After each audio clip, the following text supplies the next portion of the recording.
تو اللہ فرما رہا ہے کہ امانتیں امانت داروں کے حوالے کرو، اور اگر کبھی زندگی میں موقع مل جائے کسی معاملے کے فیصلے کے لیے آپ کو ذمہ داری دی جائے تو اللہ کا حکم ہے ان تحکموا بالعدل، برابری کا معاملہ کرو، چاہے کوئی غریب ہو چاہے کوئی مالدار ہو۔ فرض کیجئے غریب سائیکل چلاتے ہوئے جا رہا ہے، بیلنس نکل گیا، گر گیا، سامنے مرسیڈیز کھڑی تھی، ڈینٹ آ گیا۔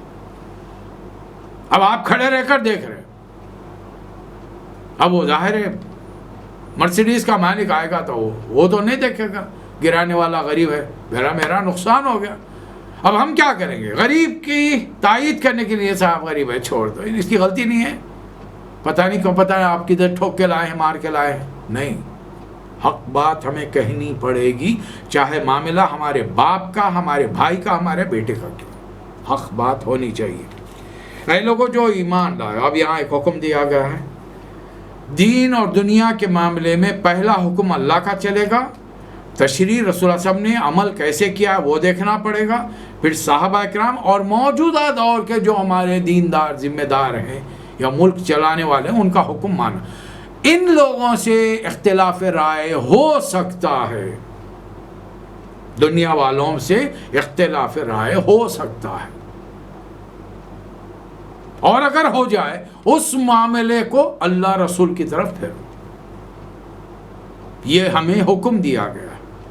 قرآن اور حدیث کے سامنے کوئی قانون نہیں بن سکتا، کھلے احکام موجود ہیں، ان کی موجودگی میں دوسرا حکم، دنیا والے ساری کی ساری مسلم پارلیمنٹ مل کر اگر فیصلہ کرے شراب حلال ہے، نہیں ہو سکتی، وہ چاہے لاکھ تعویلات کرنے، جو حرام ہے اس طریقے سے۔ تو اس لیے باتوں کے رخ کو اللہ رسول کی طرف اور بار بار مطالعہ کرو۔ دین کے لوگ اس کا مطالعہ کریں گے، دنیا دار نہیں کریں گے، جن کو قرآن صحیح پڑھنا نہیں آتا وہ دین کے بارے میں فیصلے کریں گے، دینی مسائل کو ان کا حل نکالیں گے۔ بولو یہ کام مسلمان علماء کا ہے، اور یہ علماء اگر ایمانداری کے ساتھ اخلاص کے ساتھ بیٹھیں اس امت مسلمہ کے 90% مسائل آسانی سے حل ہو سکتے ہیں۔ اے نبی صلی اللہ علیہ وسلم، آپ کے رب کی قسم ہے یہ لوگ اس وقت تک مومن نہیں ہو سکتے جب تک کہ اپنے باہمی اختلافات میں آپ کو فیصلہ کرنے والا نہ مان لیں، پھر جب آپ فیصلہ کریں تو دل میں تنگی محسوس نہ کریں۔ مدینے کا ایک واقعہ ہوا، ایک مسلمان صاحب نے غیر مسلم ایک یہودی کی زمین پر شاید کچھ ناجائز قبضہ کر لیا۔ اب وہ اس سے ڈیبیٹ چل رہا ہے، بات چیت چل رہی ہے، اور یہ ثابت کر رہا ہے کہ میری ہے، وہ ثابت کر رہا ہے کہ میری ہے۔ تو یہودی نے کہا کہ بھئی چل کے تمہارے نبی سے بات کرا لیتے۔ مسلمان تیار نہیں ہو رہے، نہیں لگتا ہے یہ منافقین کے گروپ میں سے، نہیں کسی اور سے چلے گا۔ یہودی مصر ہو گیا، نہیں چلنا پڑے گا آپ کو، آپ کے نبی کے پاس۔ چلے گئے، یہودی نے پورا معاملہ کھول کر رسول اللہ علیہ وسلم کے سامنے رکھ دیا۔ اب جو حقیقت بات بتا دی اور یہ صاحب خاموش رہے، تو نبی صلی اللہ علیہ وسلم نے یہودی کے حق میں فیصلہ کر دیا۔ لیکن اس مسلمان کو رسول اللہ صلی اللہ علیہ وسلم کا فیصلہ پسند نہیں آیا، اس نے یہودی کا ہاتھ پکڑا اور سیدھا حضرت ابوبکر کے پاس گیا کہ یہ تو بڑے نرم دل ہیں اور مسلمانوں کے لیے بڑے مہربان ہیں، بیسیوں غلاموں کو آزاد کرایا، تو شاید یہ میرے حق میں فیصلہ دیں۔ گئے، جا کر حضرت ابوبکر سے بلایا گھر کے باہر، ان سے بات چیت کی۔ حضرت ابوبکر نے کچھ کہنا چاہا تو یہودی نے کہا کہ ابوبکر کیا تم اس معاملے میں دوبارہ فیصلہ کرو گے جس کا فیصلہ تمہارے نبی کر چکے ہیں؟ تو حضرت ابوبکر کو حیرانی ہوئی، اس مسلمان سے پوچھا کیا رسول اللہ صلی اللہ علیہ وسلم نے اس بارے میں فیصلہ دے دیا گیا؟ تو فرمایا کہ ہاں دے دیا۔ کہنے لگا کہ ہاں دیا، کیا کیا؟ تو یہودی کے حق میں۔ پھر تم کیا چاہتے ہو کہ آپ میرے حق میں بولیں؟ حضرت صدیق نرم مزاج کے خاموش ہو گئے، نہیں جو رسول اللہ صلی اللہ علیہ وسلم نے جو کہا ہے حق فیصلہ ہے، جاؤ تم یہاں۔ اب اس کو پھر خیال آیا کہ عمر بڑے شدید ہیں غیر مسلموں پر، اور ان کو تم میرے حق میں تو دے دیں، سیدھا لے کر حضرت عمر کے پاس پہنچ گیا۔ پھر وہی بات ہوئی، مسلمان نے اپنا مقدمہ پہلے رکھ دیا، حضرت عمر نے اس کی بات سن کر کچھ کہنا چاہا تو پھر یہودی نے کہا عمر کیا تم تمہارے نبی کے فیصلے کے خلاف فیصلہ دینا چاہتے ہو؟ حضرت عمر کو تعجب ہوا، کیا رسول اللہ صلی اللہ علیہ وسلم کے پاس گئے تھے تم لوگ، انہوں نے فیصلہ کر دیا اس بارے میں، اس موضوع کے بارے میں؟ انہوں نے کہا کہ ہاں تمہارے رسول نے میرے حق میں فیصلہ دیا ہے۔ حضرت عمر نے مسلمان سے پوچھا کیا رسول یہ سچ کہہ رہا ہے، رسول اللہ صلی اللہ علیہ وسلم نے اس بارے میں فیصلہ دیا ہے؟ اس نے کہا کہ ہاں۔ اور تم کو یہ فیصلہ پسند نہیں ہے، منظور نہیں ہے؟ نہیں حضرت میرے کو بالکل پسند نہیں ہے۔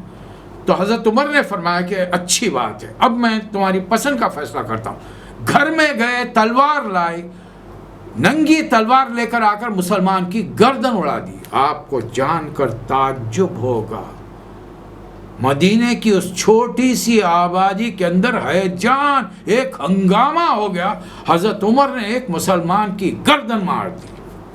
دیکھیے وہ منافق صحیح، لیکن دنیا والوں کے نزدیک کلمہ شہادت پڑھ چکا ہے، رسول اللہ صلی اللہ علیہ وسلم کے پیچھے نمازیں پڑھتا ہے، روزے رکھتا ہے، دنیا والے تو اسے مسلمان سمجھ گئے۔ تھوڑی دیر کے لیے تو نبی صلی اللہ علیہ وسلم پریشان ہو گئے کہ ایک کلمہ گو کو عمر نے مار دیا۔ اللہ تعالیٰ نے یہ آیت نازل فرما دی، آپ کو جب تک وہ ہر معاملے میں جج نہ مان لے اور آپ کے فیصلے کے سر جھکا کر قبول نہ کرے، وہ مومن نہیں ہے۔ لا یومنو فلا وربک لا یومنون حتی یحکموک فیما شجر بینہم، وہ مومن ہو نہیں سکتے۔ اور جو اللہ رسول کی اطاعت کریں گے ان کا کیا مقام ہے، بڑا پیارا مقام ہے۔ اللہ تعالی ہم کو ان میں شامل کرے۔ ہم نے سورہ فاتحہ میں ہر بار ہر رکعت میں سنتے ہیں یا پڑھتے ہیں، اہدنا الصراط المستقیم، سیدھا راستہ دکھا۔ کن کا راستہ؟ صراط الذین انعمت علیہم، ان لوگوں کا راستہ جن پر تیرا انعام ہوا ہے۔ اور وہ انعام کی فہرست اللہ یہاں گنا رہا ہے سورہ نساء میں آیت نمبر 69 میں، وَمَن يُطِعِ اللَّهَ وَالرَّسُولَ فَأُولَٰئِكَ مَعَ الَّذِينَ أَنْعَمَ اللَّهُ عَلَيْهِمْ، جو اللہ رسول کی اطاعت کرے گا اس کا معاملہ ان لوگوں کے ساتھ ہوگا جن پر اللہ نے انعام کیا۔ اور وہ کون ہیں؟ من النبیین والصدیقین والشہداء والصالحین، 4 کیٹیگریز، نبی، صدیقین، شہداء، صالح۔ چلیے نبی تو رسول اللہ صلی اللہ علیہ وسلم پر نبوت ختم، اب کوئی نبی آنے والا نہیں ہے۔ صدیقین، اس عمر کے صدیق حضرت ابو بکر تھے، آئے چلے گئے، اب 2 کیٹیگری بچ گئی ہیں، ایک شہداء ہے، ایک صالحین ہے۔ اور آج کی ہماری مائیں، بہنیں، بیویاں، بیٹیاں، مسلمان عورتیں، جہاد کا نام آئے گا تو ان پر تھری کپ کپی چھٹ جاتی ہے، نہ شوہروں کو، نہ بیٹوں کو، نہ بھائیوں کو، نہ باپوں کو اس بارے میں نہیں۔ آپ کہاں جانے، اب ایک ہی آپ بچ گئے کیا دین کی خدمت کرنے والے، آپ چلے گئے تو میرا کیا ہوگا، ان جوان بیٹیوں کا ایک ایک بہانے سے روکنے کی کوشش۔ چلو یہ کیٹیگری تیسری بھی چلی گئی، اب بچ گئے کون؟ اچھا چلو ایک اور کیٹیگری ہے صالحین، یہ تو بن سکتے ہیں نا، یہ تو اس میں شہادت کا مسئلہ نہیں ہے، اس کا صالحین تو بن سکتے ہیں۔ پوری زندگی اللہ رسول کے احکامات کے مطابق گزاریں، کوشش کریں، آج سے دل میں پکا ارادہ کریں آج کے بعد میرے گھر کا ہر کام، میرا ہر کام اللہ رسول کے حکم کے مطابق ہوگا۔ چلیے اے لوگوں جو ایمان، چلیے بات ہو رہی ہے سورہ نساء کی، اور کہاں سے کہاں رسول کی اطاعت، اپنے حکمرانوں کی اور اپنے دینی رہنماؤں کی اطاعت، لیکن ان سے اختلاف رائے ہو جائے تو پھر اللہ رسول کی طرف مسئلے کو پھیر دو۔ اب یہاں اچانک موضوع بدل گیا، یا ایھا الذین آمنوا خذوا حذرکم فانفروا ثبات وانفروا جمیعا، اے لوگوں جو ایمان لائے ہو مقابلے کے لیے ہر وقت تیار ہو، اور جیسا جیسا موقع ہو الگ الگ چھوٹے چھوٹے گروپ میں نکلو یا پورے جمع ہو کے نکلو۔ تیاری کی کرتے ہیں ہم لوگ، سب کانٹیننٹ کے لوگ کچھ دشمن سے مقابلے کے لیے کچھ تیاری کرتے ہیں۔ آسان راستہ کیا سکا، سارے ملک مل کر ایک محلے میں رہ جاؤ تاکہ دشمنوں کے لیے ہم ترنے والا بن جائیں۔ آج کل جائیے جس ملک کے اندر بھی دیکھیں گے آپ، ایک بڑا گروپ آپ کو نظر آئے گا، ان کے لیے ہم ترنے والا ہیں۔ وہ جس وقت آپ پر حملہ کرنا چاہیں گے کرفیو نافذ کر دیں گے، فوج کو بلا لیں گے، پولیس ان کی، فوج ان کی، اور 144 نافذ کر کر آپ پر اٹیک کریں گے. کیا کر لیں گے آپ؟ ہماری خود غرضیوں کا حال یہ ہے، پڑوس کے دروازے پر غنڈے حملہ کریں تو ہمارے گھر والے بند دروازہ بند کر کے ان پر پوری برائیاں ان کی زندگی بھر کی گرا دیں گے. اچھا ہوا ہمارے ساتھ ایسا کر رہے تھے، ہمارے ساتھ یہ کر رہے تھے، اب بھگتو. اور یہ بھول جائیں گے اس گھر پر وہ بلوائی حملہ کرنے کے بعد ہمارے گھر کا رخ کریں گے. جب ہم کو کون بچائے گا؟ اتحاد کی کمی ہے، مسلم لیڈرشپ کا فقدان ہے. حالانکہ اللہ تعالیٰ رسول کا حکم یہ ہے کہ مسجدوں کے لیول پر لیڈرشپ تیار کرو. وہ مسجد میں تمہارا جو دین میں مسجد میں کھڑے رہ کر تمہیں اللہ کے دربار میں امام کی حیثیت سے لے جا رہا ہے، آخر کچھ بھروسہ کر کے امام تم نے بنایا نا، تو وہ دنیا میں تمہارا امام کیوں نہیں بن سکتا؟ کیوں تم شرابیوں کو، جواریوں کو، قاتلوں کو، ڈاکہ ڈالنے والوں کو، اسمگلنگ کرنے والوں کو اپنا لیڈر چن رہے ہو؟ تم دینداروں کو کیوں نہیں چنتے؟ ایک عجیب ذہنیت بن گئی مسلمانوں کی، نہیں صاحب دینداروں کا پالیٹکس سے کیا لینا. تو پھر سب سے بڑی دنیا داری جو کی ہے نبی کریم صلی اللہ علیہ وسلم نے کی. اب مجھے بتائیے، نبی صلی اللہ علیہ وسلم اس وقت مدینے میں ہیں، 3ری ہجری چل رہی، فوجوں کے کمانڈر آپ ہیں، مدینہ منورہ میں رسول اللہ علیہ وسلم کے علاوہ کوئی اور حکمران ہے؟ کسی کا حکم چلتا ہے تو مجھے نام بتا دیجیے آپ، تو پھر میں مان لوں گا ہاں بھائی نہیں ہمارا بھی معاملہ بنی اسرائیل کا ہے، نبی کو الگ رہنا چاہیے، دین الگ، دنیا چلانے کے لیے بادشاہ الگ ہونا چاہیے. نہیں، اگر ایسا نہیں ہے، اچھا چلیے نبی صلی اللہ علیہ وسلم نبی تھے مان لیا، حضرت ابوبکر تو نبی نہیں تھے، حضرت عمر تو نبی نہیں تھے، حضرت عثمان، حضرت علی تو نبی نہیں تھے، پھر کیا ہے؟ انہوں نے یہ حکومت کی ذمہ داریاں کیوں لی؟ تاکہ لوگوں کے ساتھ عدل و انصاف ہو، لوگوں کے حقوق انہیں ملیں. اس لیے اسلام آتا ہے، اسلام کو حکومت چاہیے، اور حکومت میں جب تمہارے ہاتھ میں حکومت ہے، دشمن کے لیے ہمیشہ تیار رہو. اب اس کی اسٹریٹجی تمہارے لیڈروں میں ہونی چاہیے. لیڈر کہاں؟ ہمارے آج کے جو نام نہاد لیڈر ہمارے ملکوں میں وہ تو گھروں میں ہیں، غنڈے ان کی حفاظت کر رہے ہیں اور مسلمانوں کو چھوڑ دیا. بس باہر نکلے ایک جوشیلی تقریر کر دی، اور اس تقریر میں بھی واہیات، انتہائی خرافات باتیں، گالی گلوچ بھی نکل جاتی ہے. اور ہم ایسوں کو فحش کلامی کرنے والوں کو آج کا مسلمان اپنا لیڈر سمجھتا ہے. کیا ایک رسول اللہ علیہ وسلم کا امتی فحش کلامی کر سکتا ہے؟ تو پھر مسلمان لیڈر کیسے کر رہا ہے؟ ہم سمجھتے ہیں وہ ٹٹ فار ٹیٹ. ارے وہ تو ہر بری چیز کو اپنائیں گے، تو ہم ان کا مقابلہ کرنے کے ہم بھی برائیوں کو اپنائیں گے، تو پھر اسلام باقی کیا رہا پھر؟ تو اللہ فرما رہا ہے لو ہاں تم میں کوئی ایسا آدمی ہے جو لڑائی سے جی چراتا ہے، کوئی مصیبت آئے تو کہتا ہے کہ اللہ کا فضل ہے مجھے بچا لیا، میں ان لوگوں کے ساتھ نہیں گیا، اور اللہ کا فضل ہے تو ایسا ہوتا ہے ارے یار میں بھی جاتا تو کچھ مال متا مجھے بھی مل جاتے. فَلْيُقَاتِلْ فِي سَبِيلِ اللَّهِ الَّذِينَ يَشْرُونَ الْحَيَاةَ الدُّنْيَا بِالْآخِرَةِ. اللہ کے راہ میں لڑنا چاہیے ان لوگوں کو جو آخرت کے بدلے دنیا کی زندگی کو فروخت کر دے. ہم کو دنیا نہیں چاہیے، اور ایسے لوگوں کے لیے فَسَوْفَ نُؤْتِيهِ أَجْرًا عَظِيمًا. بہت زبردست ہو. پھر اللہ ہم سے کہہ رہا وَمَا لَكُمْ لَا تُقَاتِلُونَ فِي سَبِيلِ اللَّهِ وَالْمُسْتَضْعَفِينَ من الرجال والنساء والولدان الذين يقولون ربنا اخرجنا من هذه القرية الظالم اهلها واجعل لنا من لدنك وليا واجعل لنا من لدنك نصيرا. آخر کیا وجہ ہے تم اللہ کی راہ میں ان بے بس مردوں، عورتوں، بچوں کی خاطر نہ لڑو جو کمزور پا کر دبا لیے گئے، اور اللہ سے فریاد کریں پروردگار ہم کو اس جگہ سے نکال جہاں کے باشندے ظالم ہیں، ہماری طرف سے اپنا کوئی حامی مددگار پیدا کر.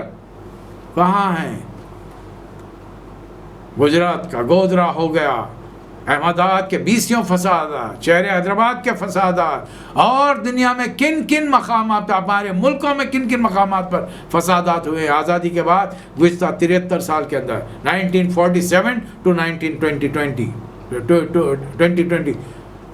بتائیے 2020 1947 سے 2020 تک ایک لسٹ نکال کے دیکھیے، آپ کو پتہ چلے گا کہ کتنے مسلمانوں کی معیشت کو برباد کیا گیا، کتنوں کو شہید کیا گیا، گھر بار برباد کیے گئے ہیں، عورتوں کی عصمت ریزیاں کی گئی. ایک علاقے میں جب فساد ہوتا ہے تو دوسرے علاقے کے لوگ بیٹھ کے دیکھتے رہتے ہیں.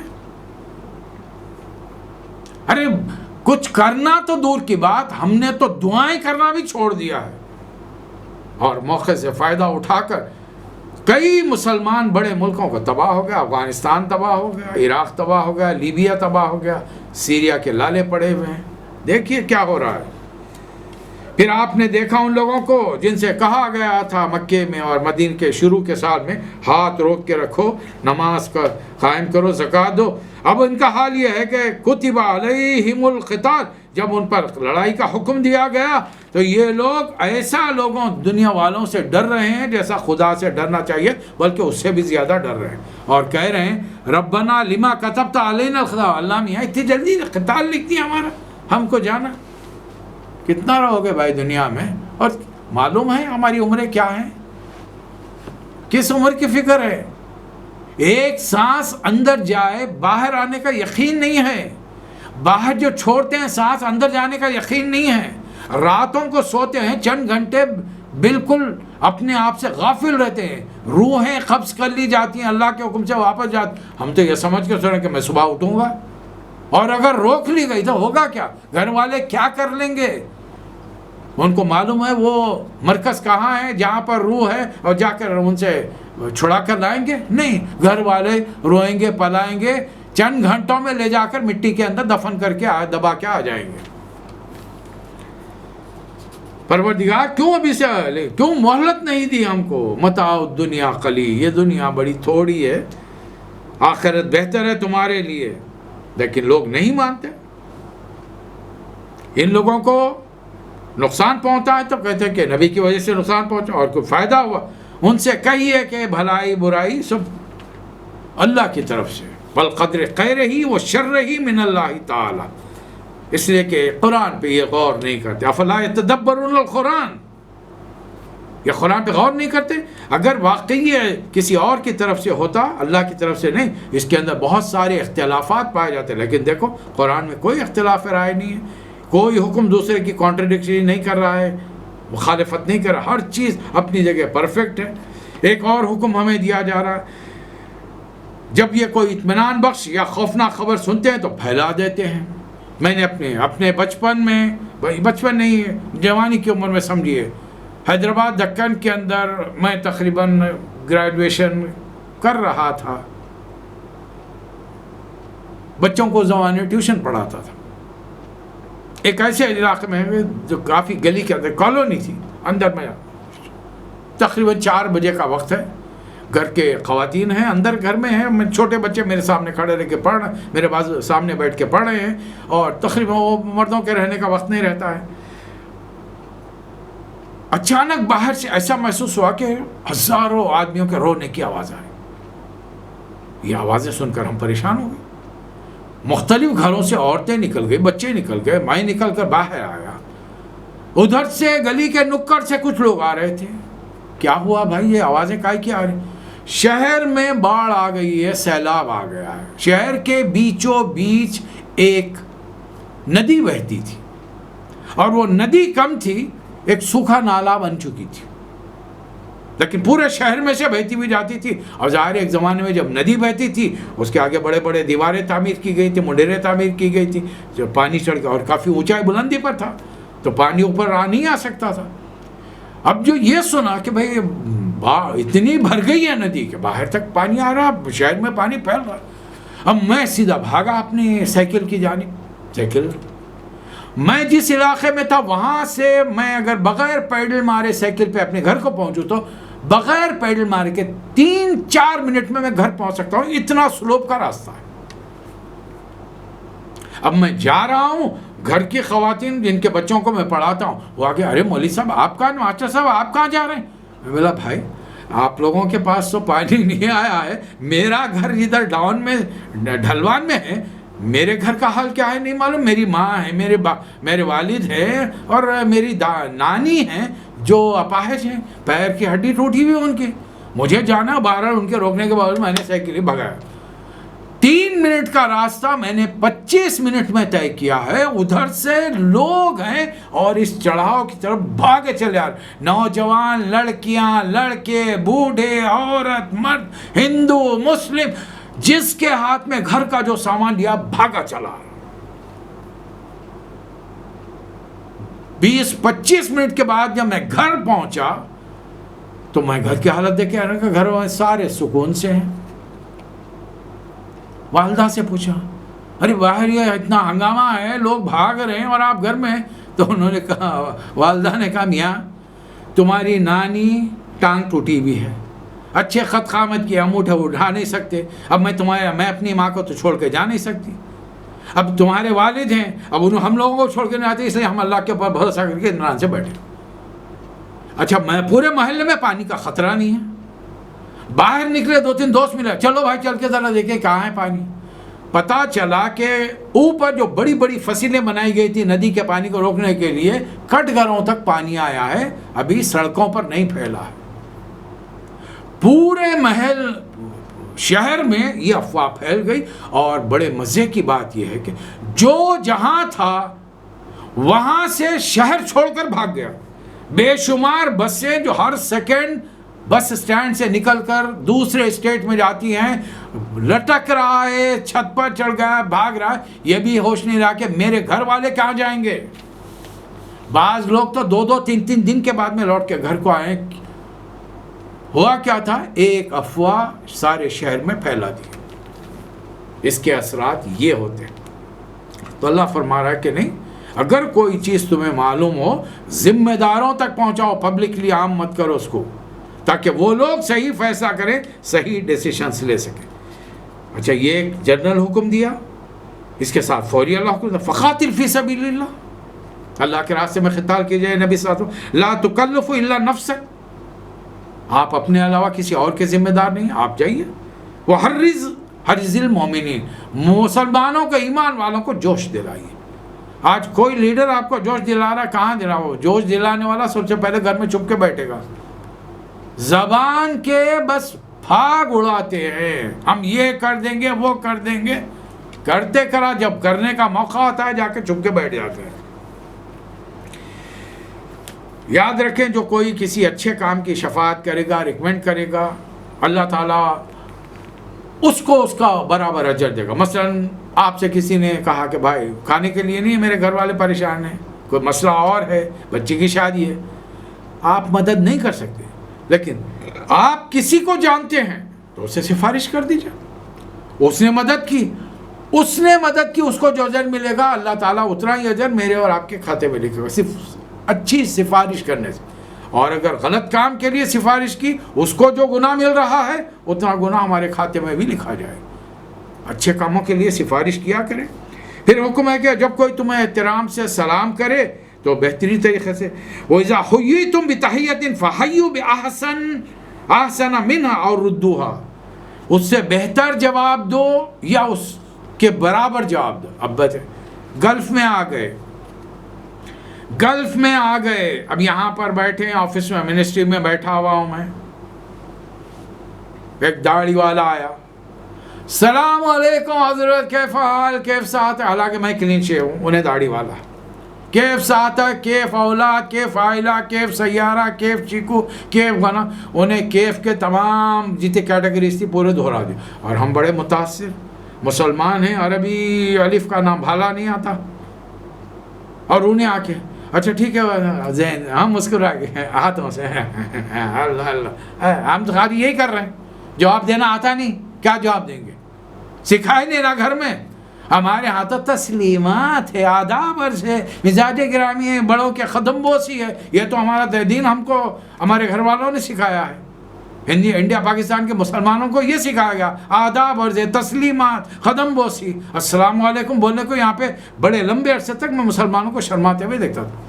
پھر اس کے بعد میں وہ صاحب جانے لگے تو ان کا کارڈ منگا تو پتہ چلا کہ روی شنکر ہیں، کرشنا پرساد ہیں. ہری کرشنا پرساد داڑھی والا، کرشنا پرساد کو عربی اتنی فلوئنسی آ رہی کہ انہیں سلام، دعا، خیریت، ہر چیز پوچھ رہا ہے.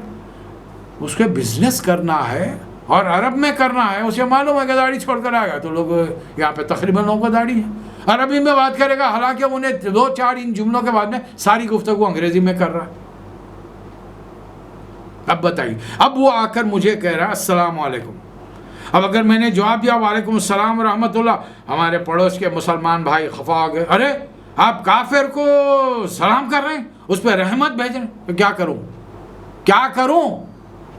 انہیں تو مجھ پر رحمت بھیجا، انہیں ہمارے الفاظ دوہرا رہا السلام علیکم، اب جواب میں کیا بولوں؟ نمسکار، گڈ آفٹر نون، ست سری اکال، کیا بولوں کیا میں اس کو؟ یا پھر یہ بولوں اللہ کرے تو مر جائے، اللہ کرے تو بیمار پڑ جائے، تیرے گھر والے تباہ، کیا بولوں کیا میں؟ اللہ تو یہاں حکم دے رہا ہے اگر تمہیں اچھا سلام کرے اس جیسا یا اس سے بہتر کرو، تب کیا جواب؟ اچھا چلیے چھوڑ دیجئے، مدینے میں اگر کوئی رسول اللہ علیہ وسلم کو پہلے سلام کر لیتا تھا، غیر مسلم، منافق، مشرک، یہودی السلام علیکم بول دیا، اب رسول اللہ علیہ وسلم کیا بولتے ہوں گے؟ اب آپ یہ بتائیے، پھر ہم طے کریں گے ہم کو کیا جواب دینا چاہیے۔ پھر تمہیں ایک بات سمجھائی جا رہی ہے جو قرآن میں ہزاروں مرتبہ آئی ہے، اللہ لا الہ الا ہو، اللہ کے سوا کوئی معبود نہیں ہے۔ اللہ کی صفات میں، اختیارات میں، حقوق میں، یہ تین کیٹیگریز میں 99% مسلمان ملوث ہیں۔ کہاں ہم سے شرک ہو رہا ہے ہمیں نہیں معلوم کیجئے، ورنہ قیامت میں صرف شرک کی بنیاد پر پکڑے جائیں گے۔ اللہ کی ذات میں الحمدللہ ہم شرک نہیں کرتے، اس لیے کہ اللہ دھمکی دے رہا وَلَا يَجْمَعَنَّكُمْ إِلَىٰ يَوْمِ الْقِيَامَةِ لَا رَيْبَ فِيهِ، قیامت کے دن تم سب کو جمع کرے گا جس کے آنے میں کوئی شک نہیں ہے۔ اللہ سے بڑھ کر سچی بات اور کس کی ہو سکتی ہے؟ اور یہ کیا معاملہ ہے؟ منافقین کے بارے میں تمہاری دو رائے ہیں، کوئی چاہتے ہیں کہ نہیں صاحب اور تبلیغ کرو اور تبلیغ، اور ان کے کتنی تبلیغ کرو ان پر اثر ہونے کا نہیں ہے، ہم کیا تبلیغ کریں گے؟ رسول اللہ صلی اللہ علیہ وسلم سمجھا رہے ہیں، منافقین کے سردار عبداللہ بن ابی کو سمجھ میں نہیں آ رہا، تو میں اور آپ سمجھائیں گے تو سمجھ میں آ جائے گا۔ اللہ فرما رہا کہ نہیں۔